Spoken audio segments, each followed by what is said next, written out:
નમસ્તે મિત્રો, સ્વાગત છે આપનું અમારી ચેનલ કિસાન સંદેશમાં। દોસ્તો, આજના નાનકડા વિડીયોની અંદર હું તમારા માટે લઈને આવ્યો છું ખૂબ મહત્ત્વની અપડેટ।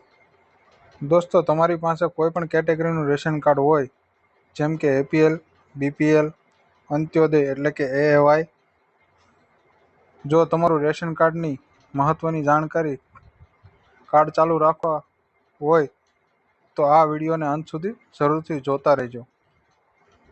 તો હું મહત્ત્વની જાણકારી આપવાનો છું। દોસ્તો, સરકારે તાજેતરમાં 13 એવા કારણો જાહેર કર્યા છે કે જો આ 13 કારણોમાંથી એક પણ કારણ તમારું લાગુ પડે છે તો તમારું રેશન કાર્ડ આ મહિને અથવા આવતા મહિને 100% બંધ થઈ શકે છે। તો ચાલો દોસ્તો, વધુ સમય ન બગાડતા સીધા મુદ્દા પર આવીએ। રેશન કાર્ડ બંધ થવાના મુખ્ય 13 કારણો। એમાંથી પહેલું છે મિત્રો, સરકારી કર્મચારી। જો તમે સક્રિય સરકારી કર્મચારી છો તો તમારું રેશન કાર્ડ બંધ થઈ શકે છે અને મફત અનાજ નહીં મળે। બીજું મિત્રો, માસિક આવક એટલે કે 15,000થી વધુ। પરિવારના એક પણ સભ્યની આવક 15,000થી વધુ હોય તો પણ રેશન કાર્ડ બંધ થઈ જશે। ત્રીજું મિત્રો, ઇન્કમ ટેક્સ રિટર્ન ભરનાર। જે લોકો આરટીઆર ફાઇલ કરે છે તેનું રેશન કાર્ડ બંધ કરવામાં આવી રહ્યું છે। અને ચોથું મિત્રો, કંપનીના ડિરેક્ટર। કોઈ પણ પ્રાઇવેટ કંપનીના ડિરેક્ટરને રેશનના લાભ માટે પાત્ર નથી। પાંચમું મિત્રો, જીએસટી નંબર ધરાવનાર। જો તમારી પાસે જીએસટી નંબર છે અને વાર્ષિક ટર્નઓવર 15થી 25 લાખથી વધુ છે તો રેશન કાર્ડ બંધ થઈ શકે છે। છઠ્ઠું મિત્રો, વાર્ષિક આવક 6 લાખથી વધુ। તમારી કુલ આવક 6 લાખથી વધુ હશે તો પણ રેશન કાર્ડ બંધ થઈ શકે છે, કારણ કે હવે સરકાર પાસે bank, PAN card, income tax બધા ડેટાઓ ઉપલબ્ધ છે। અને સાતમું મિત્રો, જો તમારી પાસે કાર અથવા 4 વ્હીલ તો રેશન કાર્ડ બંધ થઈ શકે છે।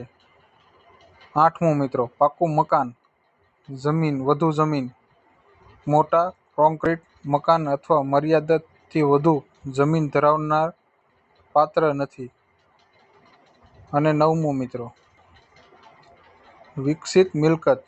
સરકારી યોજનામાં વિકસિત જમીન અથવા મિલકત ધરાવનાર રેશનના લાભથી વંચિત રહી શકે છે।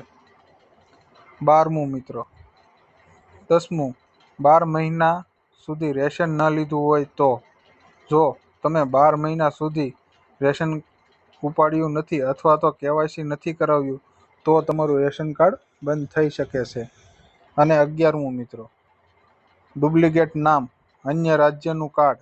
એકથી વધુ રેશન કાર્ડ અથવા બીજા રાજ્યના નામ નોંધાયેલ હોય તો પણ કાર્ડ બંધ થઈ શકે છે।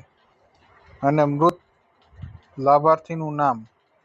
મૃત વ્યક્તિનું નામ ઓટોમેટિક રેશનમાંથી કાઢી નાખવામાં આવશે। અને છેલ્લું મિત્રો, 13મું, 18 વર્ષ કે તેથી ઓછી ઉંમર। જો રેશન કાર્ડમાં પાત્ર એક જ સભ્ય હોય અને તે પણ 18 વર્ષથી ઓછા ઉંમરનો હોય તો રેશન કાર્ડ માન્ય નહીં ગણાય। અને મિત્રો, અંતિમ સૂચના।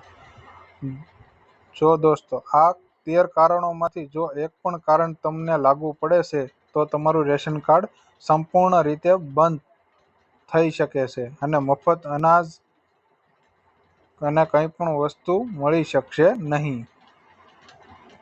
મિત્રો, જો તમને આ વિડીયો ઉપયોગી લાગ્યો હોય તો વિડીયોને લાઇક કરો અને ચેનલને સબસ્ક્રાઈબ કરો અને આ માહિતી દરેક સુધી શેર કરો। તો ફરી મળીશું આવી જ એક નવી માહિતી સાથે। ત્યાં સુધી જય હિન્દ, જય ભારત। તો મિત્રો, વિડીયો પૂરેપૂરો જોવા બદલ આપ સૌ મિત્રોનો ખૂબ ખૂબ ધન્યવાદ।